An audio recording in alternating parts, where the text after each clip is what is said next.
에레미야 16장에서 하나님께서 연이어 지금 에레미야에게 계속 어떤 말씀을 하세요. 에레미야 개인에게도 말씀을 하시고 혹은 이제 에레미야를 통하여 이스라엘 전체에 하시는 말씀도 있고 그렇습니다. 자, 오늘 16장에서 하나님께서 에레미야에게 세 가지를 하지 마라 이렇게 명령을 내리십니다. 그것이 뭐냐? 첫째, 너는 결혼하거나 자녀를 갖지 말거라 이렇게 이야기해요. 자, 2절, 너는 이 땅에서 아내를 맞이하지 말며 자녀를 두지 말지니라. 그 이유가 뭘까? 하나님이 왜 에레미야에게 결혼하거나 자녀를 두지 말라 그렇게 말을 하실까? 자, 4절, 그 이유가 있습니다. 4절, 그들은 독한 병으로 죽어도 아무도 슬퍼하지 않을 것이며 묻어주지 않아 지면의 분토와 같을 것이며 칼과 기근에 망하고 그 시체는 공중의 새와 땅의 짐승의 밥이 되리라. 너무 잔혹한 말씀을 하시는 거예요. 차라리 네 자녀를 낳아봤자 좋은 꼴이 없다. 네가 결혼해봤자 네 가정이 결코 순탄하거나 뭐 행복한 가정을 이룬다든지 그런 것은 상상할 수 없다. 그렇게 어마어마한 환난이 온다. 그러니 네 하나 몸 간수하기도 쉽지 않는 만만한 날이 와. 만만치 않은 날이 오니까 그냥 너 혼자 사는 것이 낫다. 독한 병으로 네 자녀가 죽고 네 아내가 죽고 그래 봤자 사람들이 묻어주거나 혹은 슬퍼하거나 장례를 치르지 못한다. 그 이유가 뭐냐? 시체가 산같이 쌓이게 될 것이다. 이런 이야기를 하셔요. 그 다음에 두 번째, 우리 하나님께서 예레미야에게 하시지 말라고 하신 거, 하지 말라고 하시는 거 5절, 여호와께서 이와 같이 말씀하시되 초상집에 들어가지 말라, 가서 통곡하지 말며 그들을 위하여 애곡하지 말라. 내가 이 백성에게서 나의 평강을 빼앗으며 인자와 사랑을 제함이라 여호와의 말씀이니라. 이것도 역시 마찬가지 개념이에요. 너는 장례하는 장례식에 가지 마라. 왜 그럴까? 그 이유가 있어요. 자, 6절, 큰 자든지 작은 자든지 이 땅에서 죽으리니 그들이 매장되지 못할 것이며 그들을 위하여 애곡하는 자도 없겠고 자기 몸을 베거나 머리털을 미는 자도 없을 것이며. 이 뭐냐? 이제 같은 말이죠. 7절까지도 보면 그렇지만은 장례를 치를 만한 겨를도 없다. 그렇게 많은 사생자가 발생한다. 지금 신문 보니까 그 부모가 돌아가셨는데 온 가족이 격리가 된 거예요. 그러니까 장례를 못 가. 그래서 공무원이 와서 대신 화장해 주는 거예요. 평소 같으면 우리도 지금 장례식에 못 가잖아요. 지금 결혼 날 잡은 사람들 취소하고 아니면 둘이서 그냥 단둘이 결혼해버리고 온라인으로 부조받고 이거는 우픈 일이죠. 웃기고도 슬픈 일 아닙니까? 이런 일이 일어나고 있잖아요. 지금 죽으면 대우를 못 받아. 대우라는 말이 좀 우습지만은 조문객을 받을 수가 없어. 지금 잔칫날 잡아놓고 잠 못 이루는 분이 많아요. 어떻게든지 그때까지 마무리돼야 되는데 그런 생각들을. 어떤 분도 최근에 날을 잡게 됐는데 연말에 잡아놨대. 최대한 미룬 거예요. 그때까지는 어떻게 되겠지요? 이렇게 이야기하는 거지. 장례식이 의미가 없어져 그랬어. 세상에 부모가 돌아가셨는데 쓸쓸히 홀로 보내는 거예요.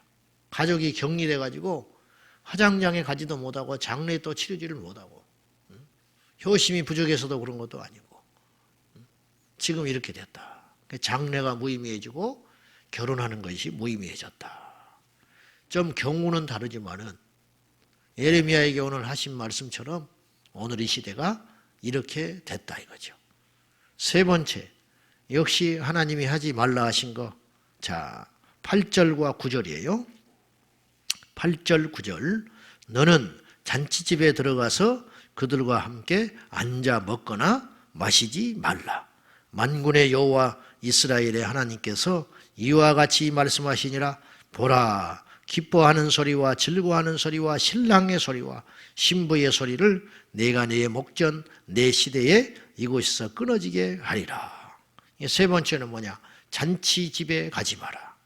왜 못 가느냐? 잔치할 일이 없다. 응? 잔치할 일이 없어. 기뻐하는 소리, 즐거워하는 소리, 신랑의 소리, 신부의 소리, 내가 내 목전 내 시대에 이곳에서 끊어지게 하리라. 그러니까 세 가지 하지 마라. 할 것도 없다. 결혼하지 마라. 좋은 거 볼 수 없다. 장례식에 가지 마라. 뭐 한두 사람이 장례를 치러야 슬퍼하고 가서 그 동참을 해주지. 온 사방이 장례식인데 잔치집에 가지 마라. 잔치할 일도 없다. 이렇게 이야기하는 거예요. 사람이 할 수 있는 일 가장 큰 대사들이잖아요. 결혼하는 일, 장례식에 치르는 일, 그리고 어떤 회갑이든지 돌잔치든지 우리도 모른 채 사실은 이런 일들이 1년에 몇 번씩 거쳐가지 않습니까? 자기가 당사자가 되기도 하고 직장의 동료들을 찾아가기도 하고 교우들 간의 관계 속에서 장례, 잔치, 결혼 이거 세 가지 하지 말아라. 할 일도 없다. 그러니까 가장 당연한 일, 있을 법한 일, 무심코 했던 일 이런 것들이 없어져 버리고 만다 이거예요. 얼마나 이게 무서운 일이에요. 얼마나. 그러면 이제 해묵은 질문을 하나 할 수 있어요. 하나님께서 그렇게 선포하거라. 그러면 이제 대충 메시지는 전달이 된 거예요. 뭐냐? 일상의 평화와 일상의 평범한 소소한 기쁨, 큰 기쁨을 사람의 도리, 뭐 이게 질서, 체계, 뭐 이 시스템, 뭐 이런 것이 완전히 붕괴되어 버리는 나라가 온다. 그러면 궁금한 게 있잖아요. 도대체 왜 이런 일이 일어나야 됩니까? 그렇게 너희 백성들이 너에게 그거 하지 말아라, 하지 말아라, 가지 말아라, 할 것 없다. 왜? 이러이러한 일이 일어나니까, 이런 비극적인 일이 일어나니까 무의미하다. 그러면 왜 이런 일이 우리에게 당해야 됩니까? 왜 우리가 이런 고통을 받아야 됩니까? 무엇을 우리가 그리 잘못했길래 이런 일을 당하는 것입니까? 몰라서 묻나요? 근데 하나님이 그렇게 물을 때에 답변을 하거라. 이렇게 또 말씀하세요. 10절, 11절까지 제가 읽겠습니다.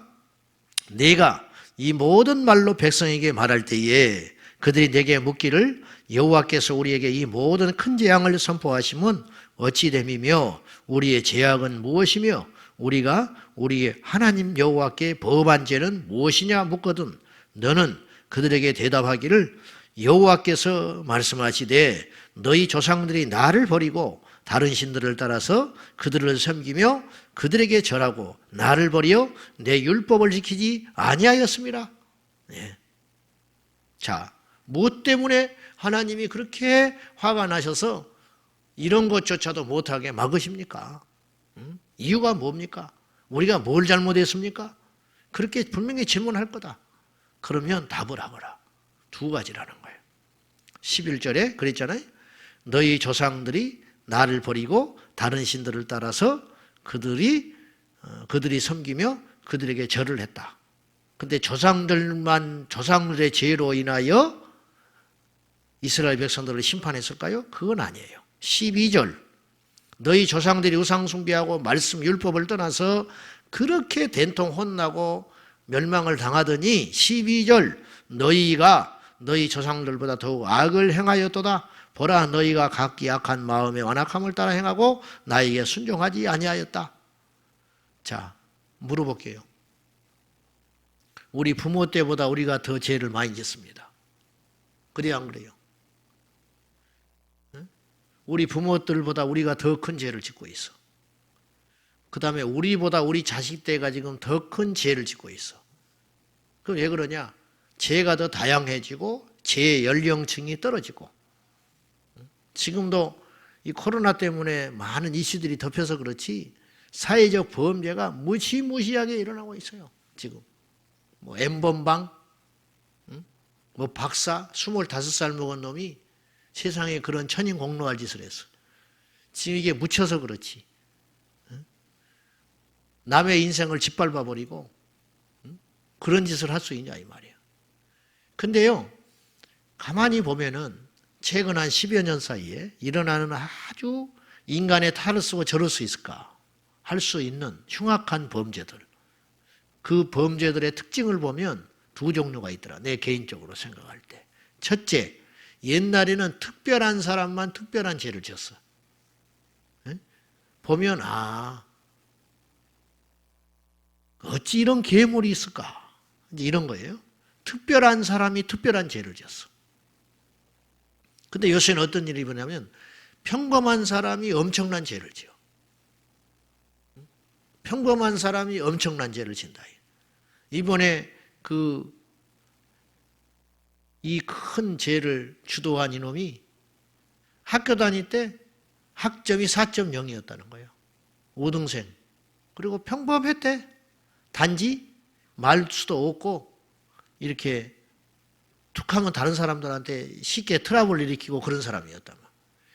뭐 흉악하게 생겼다든지 뭐 어떤 막 평소에 막 아이고 저놈은 아주 큰일 낼 놈이야. 그렇게 안 보였다는 거예요. 지극히 존재감도 없고 그냥 지 할 일 하고 그냥 잘 어울리질 못하고 그냥 한쪽에 있다가 그냥 혼자 밥 먹고 없어지고 뭐 이런 거. 다 뭐 이런 사람들 많잖아요. 그냥 성격상 그런가 보다. 뭐 그랬다는 거예요, 그냥. 근데 저런 일을 저지르는 거예요. 두 번째 특징이 있어요. 뭔지 아세요?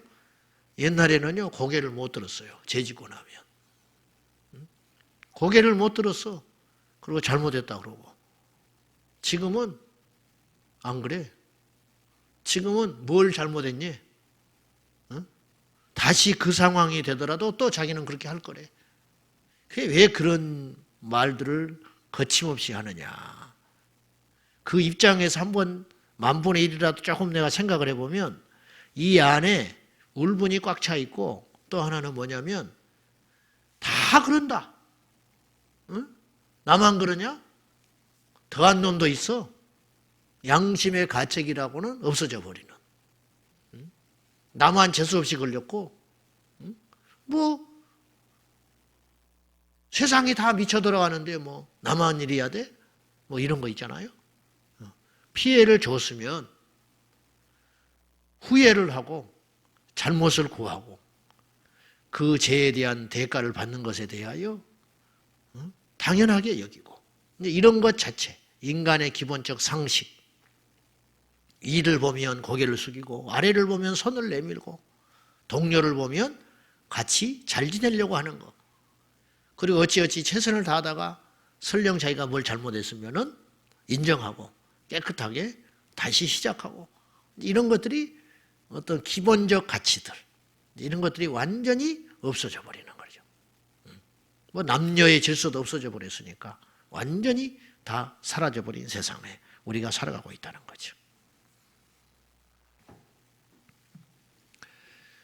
너희 조상들이 우상숭배하고 말씀을 떠나고 죄를 졌는데 너희 때에 보니까 그 죄를 없애기는커녕 그 정도의 죄를 짓고 있는 건커녕 그건 아무것도 아니야. 지금은 더 큰 우상숭배, 더 극악한 불순종 이런 것들이 너희 안에 일어나고 있다. 그런 말씀이에요. 자, 우상숭배와 말씀을 떠나 사는 것.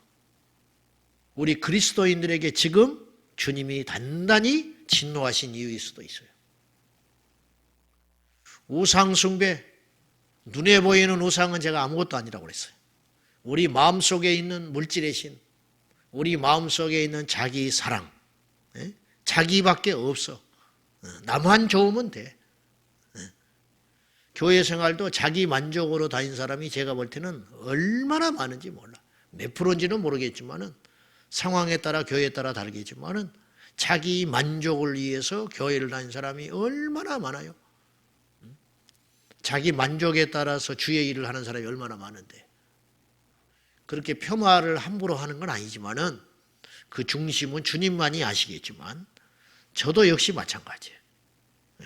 내가 목회가 좋아서 했어요. 나는 목사가 되고 싶었던 사람이라니까. 그것이 죄라고 볼 수는 없지. 그렇잖아요. 목회 자체가 세상 일도 아니고 악한 일은 아니니까. 나는 목회가 좋아서 시작한 사람이에요. 근데 좋다고 그 일만 해서는 안 되는 거죠. 좋다고 그 일만 했다가는 위험한 거예요. 왜냐? 힘들어지면 그만둘 거 아니에요. 힘들어지면 그만둘 거 아니에요. 이 땅에 십자가를 지겠다고 나서는 분들이 많아요. 십자가도 그 안에 가치가 있고 자기가 하고 싶은지 싶어서 지고 있는 사람이 있을 수 있어. 냉정하게 따져보자고. 정말로 내게 고통이 일어나고 내가 원하는 십자가가 아닐 때 그래도 질 수 있는지 한번 냉정하게 따져보자 이 말이에요. 하나님이 여지없이 우리 안에 숨겨진 우상들을 드러내게 하시는 하나님. 어려워지면 딱 나와 번전이. 경제적으로 어렵다. 없던 자식이 생겼다. 거리가 멀어졌다. 직장을 잃게 됐다. 가정에 위기가 왔다. 병이 왔다. 이런 일이 지금까지도 우리에게 있었고 앞으로도 이런 것들이 기다리고 있을 터인데 과연 장담할 수 있느냐? 에? 장담할 수 있느냐? 코로나19 사태는 알곡을 더 알곡되게 만들 것이고 가라지를 더 가라지되게 만들 것입니다. 바람이 불면 가라지는 떠나갑니다. 알곡은 그대로 남습니다. 풍랑이 불면 모래 위의 집은 무너집니다. 반석 위에 지은 집은 세워지게 될 것입니다. 분명히 그렇습니다. 만약에 예배가 자유롭게 드릴 수 있는 날이 올 때에도 옛날에 그 예배 숫자가 회복될 수 있을까? 100% 아닐 것이라고 목사들이 다 이야기해요.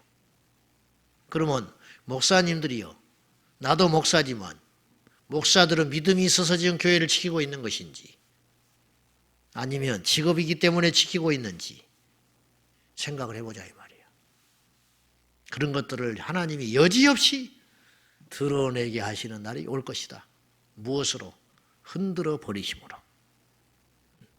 이번 코로나19 사태는 내가 죽어서 예수님을 만나든지 우리 살아생전에 주님이 오시든지 둘 중에 하나일 것이라고 우리가 누차 입버릇처럼 이야기했는데 그러한 개인적 종말과 우주적 종말이 닥치기 전에 하나님이 우리를 흔들어 보시는, 어쩌면 감히 마지막이라고 말을 할 수는 없지만 시험 때가 될 것이다.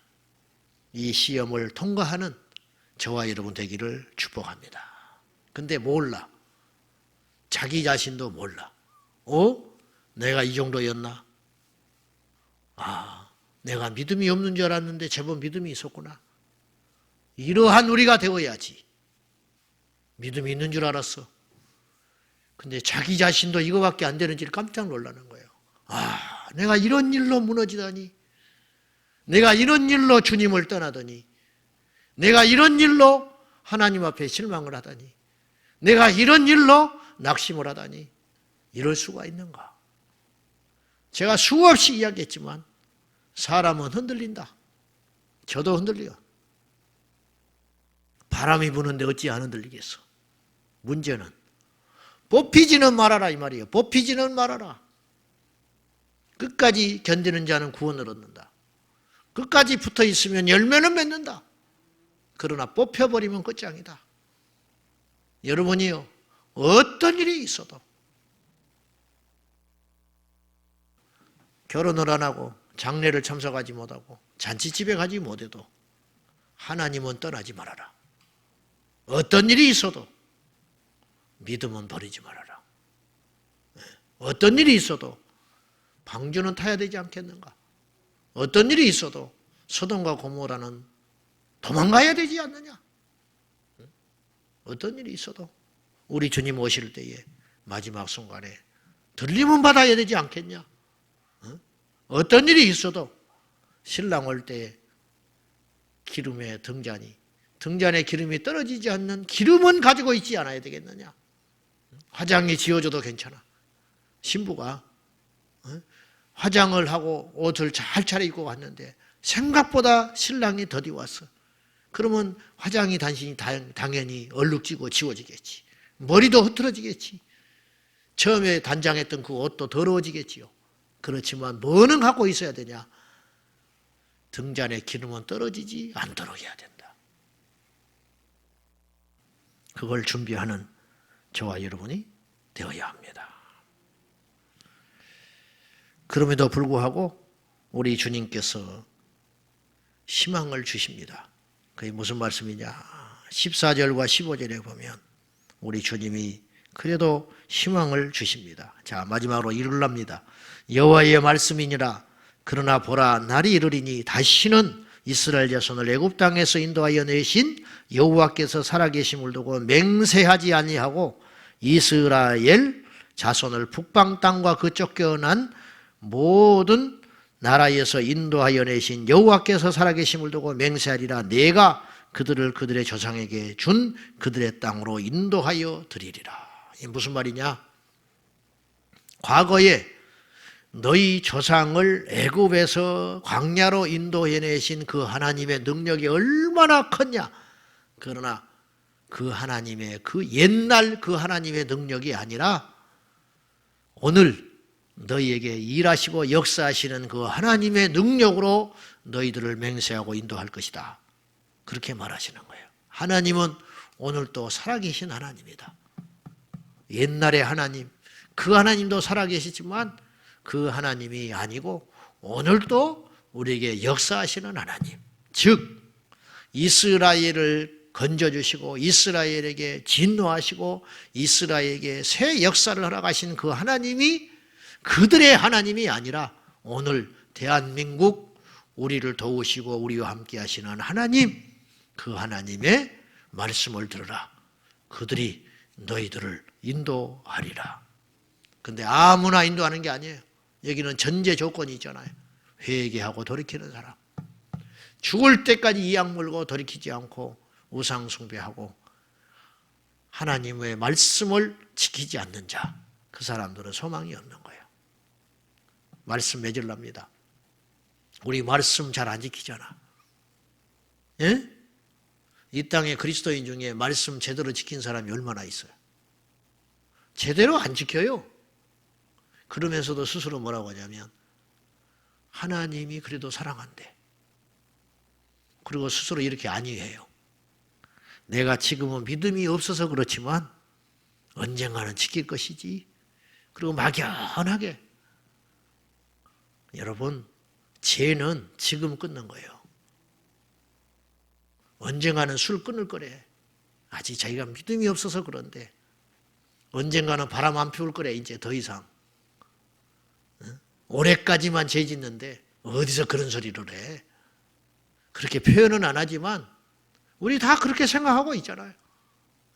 이 정도는 괜찮은 거래. 어디 그런 게 있어? 여러분, 죄는 단번에 정리하는 거예요. 단번에 끊어버리는 거예요. 단번에 가지 않는 거예요. 단번에 수도. 오늘 이 새벽에 예배 영상으로 참여하는 성도들 중 저는 한 사람을 위해서 설교하고 있습니다. 귀 있는 사람 한 사람. 오늘 또 그 한 사람이 되셔서 내일로 미루지 마세요. 선을 내일로 미루지 마시고요. 악한 것을 중지하는 것을 내일로 미루지 마세요. 오늘 지금 이 예배 끝나기 전에 결단하세요. 그리고 돌이키세요. 정리하세요. 수십 년 동안 살아온 사람이 그렇게 쉽게 변합니까? 그런 소리 하지 마세요. 할 수 있어요. 정말로 그분을 사랑한다면, 정말로 그분의 심판이 무섭다면 할 수 있습니다. 오늘 돌이키시는 하루가 되시기를, 오늘 지금 정리하는 그런 한 날이 되기를, 거듭나는 한 날, 회개하는 한 날, 새로워지는 한 날, 회복되는 한 날, 오늘 기적의 한 날 되시기를 예수님의 이름으로 축복합니다. 기도하겠습니다. 자, 이스라엘의 이해할 수 없는 고난, 소소한 행복, 기쁨, 재미, 하나님이 다 뺏어갔습니다. 뺏어간다 하십니다. 그때 그들이 물을 것이다. 왜 하나님이 우리에게 이런 일을 하십니까? 뭘 잘못했습니까? 우리가 분명히 가르치거라. 너희가 우상숭배했고 너희가 나의 율법을 버렸다. 너희 조상들이 짓는 죄도 컸지만 지금 너희의 죄는 더 크다. 그렇습니다. 우리가 우상숭배합니다. 말씀을 지키지 않고 떠났습니다. 주여 회개합니다. 죄를 버리고 여호와의 말씀을 아는 대로 듣는 대로 결심한 대로 지켜 행하는 믿음을 주십시오. 오늘이 그날이 되게 하여 주십시오. 다 같이 말씀 붙들고 결단하며 하나님께 부르짖어 기도하겠습니다. 살아계신 아버지 하나님, 주님 앞에 간절히 기도합니다. 주님, 나에게 우상숭배를 합니다. 주님, 내가 하나님 앞에 우상숭배합니다. 물질이 좋고 내 재미가 좋고 내 자신의 모든 것이 우상이었습니다. 입으로는 하나님을 부르지만은 하나님이 1등이 아닙니다. 내가 1등입니다. 내가 우선입니다. 내가 중요합니다. 내가 아픈 것이 제일 중요하고 내가 좋은 것이 제일 중요하고 내가 당한 어려움이 제일 큰 일입니다. 우리가 지금도 그렇게 살고 있습니다. 수없는 하나님의 경고, 오늘 여기까지 오도록 예레미야를 향하여 심판의 경고를 하시고 끊임없이 마지막까지 심판을 하지 않으려고 하셨지만은 끝까지 돌이키지 아니함으로 심판하셔야만 하는 그 하나님의 마음을 오늘 우리가 어찌 알지 못합니까? 물질 하더니 IMF로 우리가 고통을 받았습니다. 우리가 암이 정복된다 세상에 큰 소리 치더니 이 질병이 창궐하게 되었습니다. 세상의 재미를 쫓고 쫓아다니든지 이제는 평범한 재미도 우리가 빼앗기게 생겼습니다. 아버지 하나님, 이 모든 것이 우리의 죄 때문입니다. 아버지의 말씀을 버리고 우상을 숭배했기 때문에 이런 지경에 당하게 되었나이다. 그러나 주여, 우리를 건져주시겠다고 약속하시고 돌이키는 자에게 다시 한번 길을 주신다고 약속하신 아버지, 우리에게 소망이 있으니 예수님입니다. 소망이 있으니 우리 주님과 우리 사이에 하나님의 진노를 누그러뜨리시고 그 당신께서 친히 죽어주심으로 화평의 제물이 되어주신 예수님과 그 십자가 외에는 길이 없음을 믿습니다. 십자가를 의지합니다. 예수님이 죽으셨듯이 우리 또한 죽기를 원합니다. 예수님이 희생하셨듯이 우리 또한 희생하기를 원합니다. 예수님이 온유하셨듯이 우리 또한 온유하기 원합니다. 예수님께서 우리를 위하여 중보하셨듯이 우리 또한 세상을 향하여 중보하기 원합니다. 우리와 하나님 사이에 거리가 멀어진 것은 바로 죄 때문입니다. 능력이 없어서가 아닙니다. 죄 때문에 그렇습니다. 우리의 기도가 부족해서가 아니라 여호와께서 듣지 못하심이 아니고 여호와께서 외출하심도 아니고 우리의 죄 때문이 올시다. 주여, 돌이키게 하여 주소서. 돌이키게 하여 주시옵소서. 여호와께서 이르시되, 보라, 이번에 그들에게 내 손과 내 능력을 알려서 그들로 내 이름이 여호와인 줄 알게 하리라. 아버지 하나님, 이번 이 엄청난 재난 앞에 우리가 얼마나 교만하며 우리가 얼마나 무능하며 우리가 할 일이 아무것도 없는 것을 깨닫습니다. 이번에 그들에게 나의 손과 내 능력을 알려서 그들로 내 이름이 여호와 하나님 살아계신 신인 줄로 알게 하리라. 그렇습니다. 주님, 하나님을 인정합니다. 아무쪼록 진노를 푸소서. 주여, 이번에 이 진노를 푸시고 우리에게 해결할 수 있는 길을 열어주시고 이 저주를 거두어 주시면 우리 평생 겸손하게 예배의 가치를 알고 하나님 무서운 줄 알고 날마다 주님 주신 일상의 기쁨을 기적으로 알고 살아가겠사오니 거두어 주소서. 하나님은 살아계십니다. 하나님은 어느 신과 비교할 수 없는 전지전능하신 참된 신 우리 하나님밖에 없음을 인정하나이다. 거두어 주소서. 불쌍히 여겨주소서. 우리에게 길을 허락하여 주시옵소서. 예수님의 이름으로 간절히 기도하옵나이다. 아멘. 주여, 주여, 주여. 살아가신 하나님, 이번에 그들에게 나의 이름과 내 능력을 알려서 그들로 내 이름이 여호와인 줄 온 세상으로 알게 하리라. 그렇습니다. 하나님, 온 세상이 하나님을 경배하는 날이 오게 하소서. 아직도 갈 길이 멀고 아직도 회개하지 못하지만은 아버지 하나님의 기준에 들지 못하지만 아직도 깨닫지 못하는 백성이 더 많지만은 주여 진노를 거두소서. 아직도 깨닫지 못한 채 범나들이를 하고 아직도 깨닫지 못한 채 교만하고 아직도 깨닫지 못한 채 살인을 하고 아직도 깨닫지 못한 채 음란하고 폐역한 이 시대를 하나님, 그렇습니다. 심판받아 당연합니다. 주여 멸하여 당연합니다. 그러나 주여 의인을 악인과 함께 멸하시려나이까? 저 어린아이들을 어른과 함께 멸하시나이까? 주여 저 순진한 저들을 악한 자들과 함께 멸하시려나이까? 주여 거두소서. 심판을 거두어 주소서. 저주를 거두어 주소서. 이제 거두어 주소서. 이제 그만하소서. 이제 거두어 주소서.